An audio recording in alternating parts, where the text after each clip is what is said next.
India ने आज Siliguri corridor के ऊपर जी राफेल S-400 मिसाइल जो है वो इंस्टॉल करती है। जब 50 साल इंडिया का खाता रहा है, अब्बू जी का माल खाता रहा है, अब्बू जी बना लो बांग्लादेशियों, एक अब्बू जी बना लो। मैं देखिए ना, एटम बम हमने शेख रशीद की शादी के लिए तोड़ी रखा है।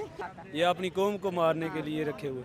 इंडिया जाना चाहता हूँ। हो रहा है इंडिया और बांग्लादेश के बीच, इसका इम्पैक्ट पाकिस्तान समेत पूरी दुनिया में पड़ने वाला है, क्योंकि दोस्तों इस टाइम पर बांग्लादेश एक बदजलन लड़की की तरह हो चुका है। देखिए एक तरफ तो इंडिया को आंखें दिखाता है, दूसरी तरफ ये इंडिया से भीख भी मांगता है। उम्मीद करता है कि भाई इंडिया अपने जो भी सारे प्रोजेक्ट हैं, जो भी इनको भीख देनी रहती है वो देता रहे, इनकी मदद करती रहे। दूसरी तरफ ये इंडिया को दबाते रहे और इंडिया दबता रहे। अब तीसरी तरफ दोस्तों इसके एक तरफा प्यार में पाकिस्तान भी फंसा पड़ा है। और दोस्तों ये अपना बाप, अपना अब्बू, अपना खसम दोस्तों चाइना को भी बनाकर बैठा है। रिसेंटली इसने किया क्या है कि भाई सिलीगुड़ी कॉरिडोर जो है उसके पास में चाइना को आकर बैठा दिया है, उसका बेस बनाने को वहां पर राजी हो गया है। तो ऐसे में दोस्तों इंडिया को भी कुछ ना कुछ सख्त एक्शन लेना था। वैसे इंडिया के पास भी तगड़ा ऑप्शन है, लेकिन अभी उसके बारे में कोई बात नहीं कर रहा है, तो हम भी छोड़ते हैं। लेकिन फिलहाल दोस्तों सिलीगुड़ी कॉरिडोर के आसपास इंडिया ने अपना S-400 जो मिसाइल सिस्टम है और राफेल तैनात कर दिए हैं। ये देखकर दोस्तों पाकिस्तानी भी घबरा गए हैं कि आगे होने क्या वाला है। वैसे दोस्तों इसके कुछ खास फर्क पाकिस्तान को तो पड़ेगा नहीं, पाकिस्तान तो दोस्तों यहाँ पर मजा लेने वाला है। फिर भी दोस्तों देखिए पाकिस्तानियों के ओपिनियन क्या है इस इवेंट पर, इस न्यूज को लेकर। चलिए बढ़ते हैं पाकिस्तानी पब्लिक की तरफ, फिर मिलते हैं वीडियो के एंड में। आज अजीत डोवाल कह रहे हैं गेट आउट बांग्लादेश। S-400 पहले टर्की ड्रोन बांग्लादेश ने इंस्टॉल किए थे बॉर्डर पर, आज इंडिया S-400 डिप्लॉय करने की बात कर रहा है या डिप्लॉय कर भी दिया। कुछ मिली जुली खबरें आ रही हैं। जब पाकिस्तान और बांग्लादेश के रिलेशनशिप बेहतर हो रहे थे, भारत ने रिटेलिएट नहीं किया या भारत ने कोई रिस्पॉन्स नहीं दिखा। लेकिन जैसे ही ये चाइना पहुंचा बांग्लादेश की बॉर्डर पे, तो भारत को इससे खतरा महसूस हो रहा है और वो अपने बॉर्डर को लेके बहुत ज़्यादा एग्रेसिव है। तो आपको नहीं लगता कि जो रियल मसला है ये चाइना, बांग्लादेश और इंडिया के बीच आ पहुंचा है? ये है ही सारा चाइना और इंडिया का ही है सारा चक्कर है। ठीक है, पाकिस्तान का इंडिया, हिंदुस्तान को पता है कि हम कितने पानी में हैं। ठीक है ना, ठीक है, हमारे पास फोर्स है, हमारे पास एटम बम है, टेक्नोलॉजी है, सब कुछ है, मगर हमारे हाथ तो बंधे हुए हैं ना। हम तो मकरूज हैं, हमारे हाथ बंधे हुए। हम कोई भी मतलब है कि मिसाइल सिस्टम नहीं चला सकते, ना हम एटम बम चला सकते हैं।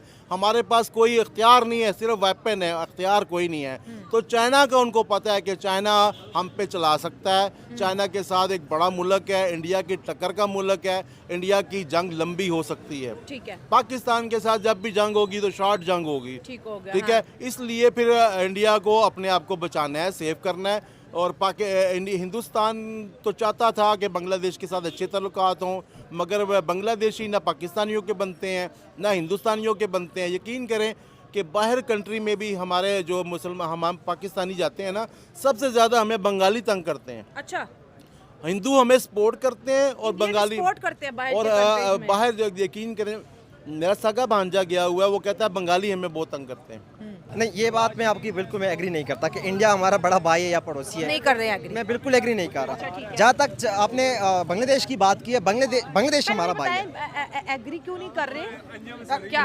और हम साया भी इंडिया को मान रहे हैं? नहीं, मैं हमसाया मानता हूँ। मैं जाहिर सी बात है, ज्योग्राफी है, मैं उसके जो है वो इनकार नहीं कर सकता। मैं लाख भी इनकार करूँ भी तो मैं उसकी लोकेशन नहीं तब्दील कर सकता। वो हमसाया है हमारा। बट इस बार उसकी भाई की आपने कहा कि वो हमारा भाई है बड़ा, बिल्कुल भी ऐसा नहीं है। क्योंकि पाकिस्तान जिस मकसद के लिए बना था और जिस फिलॉसफी पे बना था वही यही था कि हमने उनके साथ ना रह सकते, हमारा रहन सहन अलग है, हमारा खाना पीना अलग है, हमारा जो है वो रिलीजन अलग है।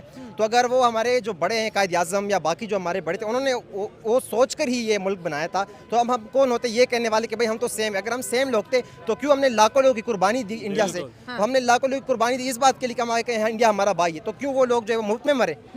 बेचारों की जो है वो खोपड़ियाँ बह रही थी दरिया में, इन नहरों में, तो वो मुफ्त में उन्होंने अपनी जान की कुर्बानी दे दी कि भाई आप तो दोनों भाई बन जाओ। हमने मुफ्त में बस कुर्बानी दे दी। तो ये भाई नहीं बनना हमें? बिल्कुल नहीं बनना। अच्छा, ठीक है। अगर वो एग्जैक्ट उनके भाई नहीं है। अच्छा, तो फिर क्या बनना चाहिए? हम बांग्लादेशियों के भाई हैं। हमारे जो एक हमसाए, हम उनके साथ ट्रेड कर सकते हैं, हम अच्छे ताल्लुकात रख सकते हैं। बट जो हमारा जो वो जिस फिलॉसफी पाकिस्तान बना था, वो फिलॉसफी को उसको साथ लेके चलने, हमने नए आने नस्लों को भी ये बताना है कि इस फिलॉसफी के तहत पाकिस्तान बना ठीक था। है, आपने तो कहा कि बांग्लादेश हमारा भाई है, ठीक है, क्या बांग्लादेश आपको अपना भाई समझेगा? अगर देखा जाए 1971-72 के बाद बांग्लादेश के हमारे साथ ताल्लुकात अच्छे नहीं थे। अब सब बांग्लादेश में क्या हो रहा है कि वो कह रहे हैं मुझे पाकिस्तान चाहिए, मुझे पाकिस्तान की आर्मी चाहिए, मुझे पाकिस्तान के जो है न्यूक्लियर पावर चाहिए। उसने तो ये भी बोल दिया कि पाकिस्तान हमारी एटम बम बनाने में मदद करे। या आज इनको पाकिस्तान याद आ गया जब इनके इंडिया से कट ऑफ हो गए और चाइना को भी बुला रहे हैं। आपको नहीं लगता कि इंडिया को थ्रेटन करने के लिए चाइना और पाकिस्तान का यूज कर रहे हैं, या फिर बंगाली दिल से हमारे साथ कोलैबोरेट करना चाहते हैं? देखिए, कहते हैं सुबह का भटका अगर रात को वापस आ जाए तो उससे भटका हुआ नहीं कहते। सुबह का भूला हाँ। शाम को अगर वापस आ घर जाए, वापस आ जाए, तो हाँ। उसको नहीं कहते। हाँ। अब देखिए, जो जहाँ तक बांग्लादेश की बात हो रही है ना, बांग्लादेश तब भी हमारा भाई था, आज भी हमारा भाई। हाँ, दुनिया के जो डायनामिक्स है, जो पॉलिटिकल डायनामिक्स है, जो ट्रेड डायनामिक्स है, वो चेंज हो रहे हैं। ठीक है। आपने किसी के साथ तल्लुक बनाने हो, आपने किसी अदारे में जाना हो, तो आपको चाहिए कि उसके अदारे की तारीफें करें। अच्छा। आप फिर तभी जाएंगे। पर बड़े स्मार्ट है वैसे आप हैं। मैं बहुत स्मार्ट हूँ, यकीन करें कि मैंने 3 साल से और लोगों से गालियाँ खाई हैं, पाकिस्तानियों से, अपने बहन भाइयों से गालियाँ खाई हैं कि तो अब इंडिया की बात क्यों करते हो? इंडिया की बात, मैं इंडिया जाना चाहता हूँ, अल्लाह की कसम पाकिस्तानियों के लिए जाना चाहता हूँ। पाकिस्तान के लिए क्यों? मैं पाकिस्तान के लिए जाना चाहता हूँ कि किस तरह इंडिया वालों ने तरक्की कर ली, हम के साथ आज़ाद हुए, हमसे भूखे नंगे थे। 30 साल पहले उनकी करेंसी डाउन थी, हमारी अप थी। अच्छा। मैं जाना चाहता हूँ 3-4 माह के लिए, उनके जाके देखना चाहता हूँ, सीखना चाहता हूँ काम भाई, कैसे कर रहे और हैं? शायद मुझे वो सिखा भी दें, क्योंकि वो अब मेरे दोस्त हैं, मुझे बुलाते हैं, हाँ। कमेंट करते हैं कि हमारे मुल्क में आ जाएं। हाँ। तो शायद वो मुझे पे एहसान कर दें, वो एहसान में फिर मैं आपके पाकिस्तानियों पे आके कर दूं। और पाकिस्तानी गवर्नमेंट से भी मेरी गुजारिश है अच्छा। कि भाई किसी तरह मेरे लिए रुकावट ना करें। अगर हिंदुस्तान वाले मुझे बुलाते हैं तो मुझे जाने दे, इंशाल्लाह मैं वापस आऊँगा और गायब नहीं वहाँ होगा। गायब नहीं होऊंगा। क्यों मैं गायब नहीं होऊंगा? क्योंकि मेरे ख़ानदान, मेरा माँ बाप, मेरे यहाँ बहन भाई सारे इधर हैं। मतलब आप कह रहे हैं कि आप वहाँ से टेक्नोलॉजी लाएंगे और हम पाकिस्तानियों को देंगे? जाहिर सी बात है ना, देखिए हम मीडिया के जरिए जो टेक्नोलॉजी मिलती है हमें, वो असल में रियल में जाने का कुछ और है। कई बातें जो राज की बातें हैं जाके वहाँ जाके ही पता चलेंगी। अच्छा। ठीक है, ग्राउंड रियलिटी में पता चलती है, बाहर से नहीं पता चलती। हमें जो फिल्मों में दिखाया जाता है वो असल तो नहीं होता, सब झूठ होता है। जो ड्रामों में दिखाया जाता है वो सब झूठ होता है। जब तक मैं वहाँ नहीं जाऊँगा, जब तक वहाँ नहीं सीखूँगा, अगर मुझे वहाँ कुछ गलत लगेगा तो मैं आके बताऊँगा कि वहाँ पे ये गलत है। मगर अगर वहाँ से मुझे कोई अच्छा मैसेज मिले तो मैं आके, मेरी अब 49 ईयर्स ओल्ड हो गया हूँ, मैं चाहता हूँ आखिरी उम्र के हिस्से में कोई ऐसा काम कर जाऊँ कि इन दोनों मुल्कों की नफरतें ख़त्म हो जाएं। मैं इतना छोटा सा आदमी हूँ, ठीक है, और इतना छोटा भी नहीं हूँ। अगर चाहे तो एक देखिए, कायद आज़म एक इंसान ने पाकिस्तान बना दिया, ठीक है ना, गांधी ने, एक इंसान ने हिंदुस्तान बना दिया, आज़ाद किया। अगर मेरी बातों से पाकिस्तानियों को ज़हन खुल जाएं और मेरी बातों को, अल्लाह का शुक्र है पाकिस्तान में भी लोग सुनते हैं और मेरी बातों को हिंदुस्तान में भी लोग एंजॉय करते हैं और वो सुनते हैं, क्योंकि मैं डरता नहीं, ना मेरे बीवी हैं ना मेरे बच्चे हैं, मैं अकेला 1 पर्सन हूँ। तो लिहाजा मेरी हुकूमत से गुजारिश है, आपके चैनल की वजह से मुझे वहाँ जाने दिया जाए और जो भी अच्छा होगा, बुरा होगा, मैं आपको आके सही बताऊंगा। तो यहाँ जब बात आती है, फिर क्यों आप पीछे हटते कि नहीं ओआईसी को आगे आना चाहिए, जो सऊदी अरेबिया उनको आगे आना चाहिए? यहाँ पे आप अपने एटम बम के साथ आगे जाना चाहिए। मैं देखिए ना, एटम बम हमने शेख रशीद की शादी के लिए थोड़ी रखा है यार। एटम बम में शेख रशीद आपने याद करा दिया। यहाँ तो जो एटॉमिक बम जो है उसको यूज करना है। मैं ये नहीं कहता कि आप डायरेक्टली यूज करो। कभी एटम बम देखा भी है? किस शक्ल का होता है यार? जिस शक्ल का भी है, मैं एटम बम की शक्ल का क्या है, करूंगा? घंटी है, क्या है, कोई पूड़ी है नस्वार की? नहीं, एटम बम ना, एटम बम आपके लिए रखा हुआ है। ये ले क्या जवाब आ रहा है, इधर है।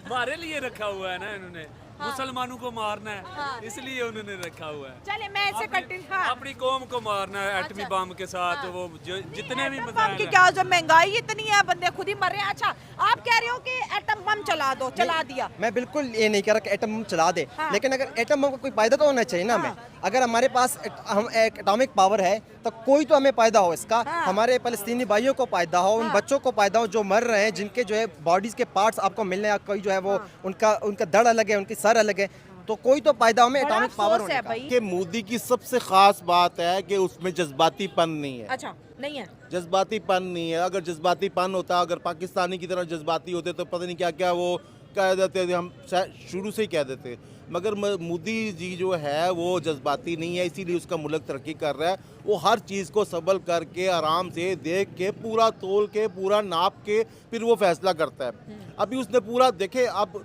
अगर कोई इंडिया अटैक करता है बांग्लादेश पे तो बांग्लादेश को कोई, इंडिया को कोई भी नहीं बोलेगा कि आपने गलत किया, क्योंकि ट्रम्प खुद कह रहा था कि बांग्लादेश आपके हवाले। तो लिहाजा उसने ऐसा बना दिया, सिनेरियो बना दिया कि बांग्लादेश के ऊपर अगर अब इंडिया को हमला भी करना पड़ेगा तो कोई बांग्लादेश का साथ नहीं देगा, पाकिस्तान ने भी साथ नहीं देना। हम उनके लिए कुछ कर नहीं सकते, कोई उनकी फौजी इमदाद नहीं कर सकते, कुछ भी नहीं करते। बगानी शादी में अब्दुल्ला दीवाना, हम क्यों गए हैं उनके पास? लेकिन अब तो ये स्ट्रेटेजी है कि अगर इंडिया और बांग्लादेश की वॉर होगी तो पाक आर्मी जाएगी, फिर नहीं जाएगी, कोई भी नहीं जाएगी। ये सब बातें हैं, अफसाने हैं, कोई भी नहीं जाएगी भाई, ठीक है। कैसे जाएगी? अगर वहाँ पे हमारी आर्मी जाएगी तो फिर इंडिया सीधा सीधा हमसे जंग करेगा, बांग्लादेश आउट हो जाएगा और हमारी बांग्लादेश तो बीच में से निकल जाएगा, फिर हमारी जंग शुरू हो जाएगी, ठीक है ना। फिर हमारी जंग शुरू हो जाएगी। हमें क्या तकलीफ है? बांग्लादेश जाने, इंडिया जाने, ठीक है। जब 50 साल इंडिया का खाता रहा है, अब्बू जी का माल खाता रहा है, अब्बू जी से तजारत करता रहा है, हमने भी अपने कारखाने पाकिस्तानियों ने भी बंद करके बांग्लादेश में जाके लगाए, ठीक है। सारी इंडस्ट्री, फैसलाबाद की टेक्सटाइल मिल सारी उन्होंने बांग्लादेश में, हमने भी उनका साथ दिया। फिर बांग्लादेश ऊपर चला गया तो हमारे भी वो नहीं बने, उनके भी, अबू जी के भी नहीं बने। कभी उनसे जाके मांगते हैं कि हमें चावल दे दो, चीनी दे दो, ऊपर से चाइना को भी देते हैं। फिर चाइना से मांग लो, एक अबू जी बना लो बांग्लादेशियों, एक अबू जी बना लो, या अमेरिका को बना लो, या इंडिया को बना लो, या पाकिस्तान को ना बनाओ। हम तो अपने बच्चों को कुछ नहीं दे रहे, हमारे पास तो है कुछ नहीं, हमें अबू जी बनाने का तो कोई फ़ायदा नहीं है, ठीक है। लिहाजा पाकिस्तान के ताल्लुकात ख़राब हो रहे हैं इंडिया से। पाकिस्तान को कोई भी बयान नहीं देना चाहिए, पाकिस्तान को कहना चाहिए जैसे कतर में कहा था ना, इधर हम उधर तुम। अभी भी बोलें भाई तुम जानो, तुम्हारे काम जाने। जिन्होंने खाई हैं गाजरें, पेट में उनके होगा दर्द, ठीक है। गाजरें बांग्लादेशियों ने खा ली हैं और हमें ऐसी तकलीफ हो रही है। फलस्तीन, हाँ, फलस्तीन का भी मैटर है भाई। हम जहाँ पे रहते हैं, हाँ, ईरान में भी मैटर चल रहे हैं, अफगानिस्तान में भी चल रहे हैं, बांग्लादेश में भी चल रहे हैं, इंडिया और बांग्लादेश की भी चल रही है, इंडिया और चाइना की भी चल रही है। ये हो क्या रहा है हमारे सारे पड़ोसी मुल्कों में और हमारे साथ? देखिए, जो पावर की जंग है और पावर की जो है जो भूख है, ये हमेशा से रही है। जो हैवी वेट्स है ना, रशिया, अमेरिका या बाकी जितने ममालिक हैं वो हैं। अब जो है, जो रशिया है, उन्होंने ब्लॉक बना दिया ब्रिक्स, जिनमें बाकी भी जो है वो रशिया है, ईरान है। तो जो ईरान तो नॉर्मली समझा जाता है कि वो जो है अमेरिका के जो है वो एंटी है, अगेंस्ट है। तो यही वजह है कि ना जो ब्रिक्स बन गए, जो पावर ब्लॉक्स बन गए, अब वो पावर ब्लॉक्स जो है वो पुल कोशिश कर रहे हैं। तो इसीलिए जो है ना, जो मुल्क जो हालात हैं वो काफ़ी ज़्यादा जो है वो ख़राबी की तरफ जा रहे हैं, क्योंकि ब्लॉक्स बन गए हैं। इसको जो है वो डॉलर को मार पड़ रही है, वो इसके अगेंस्ट जो है वो करेंसी ला रहे हैं। तो इसी वजह से ना दुनिया के हालात काफ़ी ख़राब हो गए। और मेन वजह यही है कि जो है ब्लॉक्स बन गए, काफ़ी वो ट्रेड ब्लॉक्स भी हैं, और वो जो है अभी पावर डायनामिक्स भी चेंज हो रहे, पावर ब्लॉक्स भी हैं। तो इसीलिए आप क्या कहेंगे? किसके बारे? ये अभी जो हमने इतनी ज़्यादा गुफ्तगू की है, आपको कोई इतनी समझ नहीं मालूम। आपको क्या पता? मुझे ये बताया, बड़े शौक से आप आए हैं। मुझे कुछ पूछो ना तो मैं बताता हूँ। मैं ये पूछ रही हूँ कि ये बांग्लादेश के बीच और इंडिया के बीच क्या चल रहा है? आज बॉर्डर के ऊपर S-400 आ गए, पाकिस्तान मुझे बिल्कुल नहीं पता इंडिया और बांग्लादेश के बारे में क्या हो रहा है। अब कुछ पता हो तो वो बता दो। मुझे फिलहाल फ़लस्तीन का है कि जुल्म हो रहा है उधर। हाँ, ठीक है, मुसलमानों को जागना चाहिए, ठीक हो गया, ठीक है, आवाज़ उठानी चाहिए, सही बात है। ठीक है ना। हाँ, तो मुसलमानों को एक होना चाहिए। सही है। तो हमारी हुकूमत को चाहिए कि कोई खुदा के वास्ते कोई रहम करे।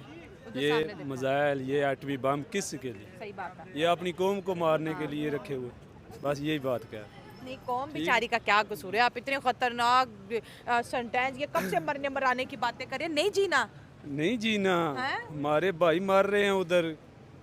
नहीं, वो तो एक बड़ा ऑथेंटिक है, डेफिनेटली फलस्तीन के लिए आवाज हमारी उठानी कौम को चाहिए। चाहिए लेकिन इधर आप मेन आवाज बात कहते हैं, उठाएं। बम्बार दो यहाँ हमारी पर, कौम- बम्बार दो यहाँ पर। तो बम हम पे ही चलने हैं ना। क्यों चलने हैं? चलने हैं ना, उधर नहीं ना चला रहे हैं, उधर ज़रूरत है दुश्मनों को लगाएं। एटमी बम है हमारे पास, ठीक है, एटमी ताकत है हम, ठीक है ना। मज़ाइल है, हर किस्म का मज़ाइल है हमारे पास। हमें कुछ तो आवाज़ उठानी चाहिए। सही बात है। ये ठीक अगर है। देखा जाए तो ये भी पूरी दुनिया हमारी तरफ देख रही है कि भाई पाकिस्तान की आर्मी टॉप 10 में से है। एटमी पावर भी है, ढेर सारे मिसाइल्स भी हैं, ख़ुद भी बनाते हैं, चाइना से भी ख़रीदते हैं। तो जो आवाम को इतना फ़ॉरेन पॉलिसीज़ का या इंटरनेशनल रूल्स का नहीं पता होता, वो कहते हैं भाई चला दो। लेकिन ये कोई दिवाली के पटाखे नहीं है जो चल जाएंगे। चलाने चाहिए ना, किस लिए रखे हुए हैं? चले ठीक है, मैं एक सिर्फ वाज लब्बैक वाले उठा रहे हैं ठीक और हो गया। कोई पूरे पाकिस्तान में नहीं उठा रहे। वो हर चीज़ करने को तैयार है। वो कहते हैं इजाज़त दो, शाम से पहले इसराइल के टुकड़े टुकड़े ना जी ऐसे ही। हाँ, 7 PLP वाले कह रहे हैं। हाँ बिल्कुल, ये आपने सुना नहीं है? नहीं नहीं फिर आप किधर यूट्यूब चलाते वगैरह? नहीं, मैंने ये मरने मराने वाली बातें नहीं मैंने सुनी थी सच में। तो क्या हाँ हाँ सच कह नहीं, ऐसे ही लब्बैक चले, वाले ठीक हो पूरे गया। जोश ठीक हो गया। सपोर्ट करना चाहिए भाई, दुनिया में जहाँ पे भी गलत हो रहा है उसके लिए आवाज़ उठाओ, और इंसानियत यही है कि जहाँ गलत होता है उसके लिए आवाज़ उठाओ। हमारे चैनल ने भी बहुत दफ़ा कहा है कि भाई इस वॉर को हमेशा के लिए ख़त्म हो जाना चाहिए। खैर दोस्तों, किसी और से बात करते हैं, जानते हैं उसकी राय। तो दोस्तों यहाँ पर होता है वीडियो एंड। आई होप कि आपको वीडियो पसंद आया होगा। अगर वीडियो पसंद आए तो लाइक शेयर सब्सक्राइब करना। हम मिलते हैं किसी और वीडियो में, तब तक के लिए जय जय श्री राम।